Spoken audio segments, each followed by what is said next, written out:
বন্ধুদের এবং শত্রুদের কখনো বিশ্বাস জাগানোর প্রয়োজন হয় না, কারণ শত্রুরা কখনোই আপনাকে বিশ্বাস করবে না, আর বন্ধুরা আপনাকে কখনোই সন্দেহ করবে না।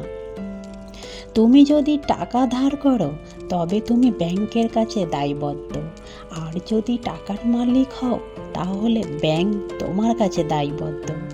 সব ধরনের অনিশ্চয়তা, হতাশা আর বাধা সত্ত্বেও নিজের সবটুকু দিয়ে সফল হওয়ার চেষ্টায় শক্তিমান মানুষকে দুর্বলদের থেকে আলাদা করে। বিশ্বাস মানে হলো সামনে কিছু না দেখেও সামনে এগিয়ে যাওয়া। সময়ে সব কিছুই পরিষ্কার দেখা যাবে, তখনই বুঝবে যে তুমি সঠিক পথে আছো।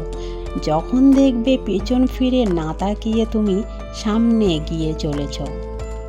মানুষ সব সময়ের ছাত্র, মাস্টার বলে কিছু নেই। এটা যে বুঝবে সে সব সময় সামনে এগিয়ে যাবে।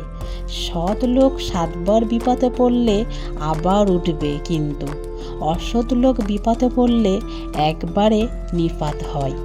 সত্য একবার বলতে হয়, সত্য বারবার বললে মিথ্যার মতো শোনায়। মিথ্যা বারবার বলতে হয়, মিথ্যা বারবার বললে সত্য বলে মনে হয়। তুমি যখন প্রেমে পড়বে তখন আর তোমার ঘুমাতে ইচ্ছে করবে না, কারণ তখন তোমার বাস্তব জীবন স্বপ্নের চেয়েও আনন্দময় হবে।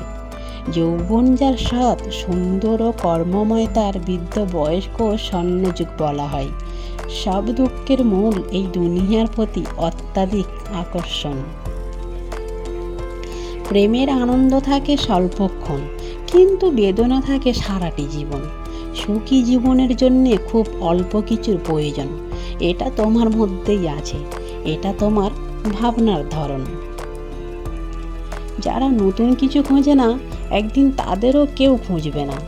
নেকড়ের পালের সাথে বসবাস করো, তুমি বিড়াল হলেও একদিন গর্জন করতে শিখবে। সবচেয়ে বড় জ্ঞানের পরিচয় হলো তুমি কিছুই জানো না, এটা জানা। একসাথে হওয়া মানে শুরু, একসাথে থাকা মানে উন্নতি, দীর্ঘ সময় একসাথে চলা মানে সাফল্য।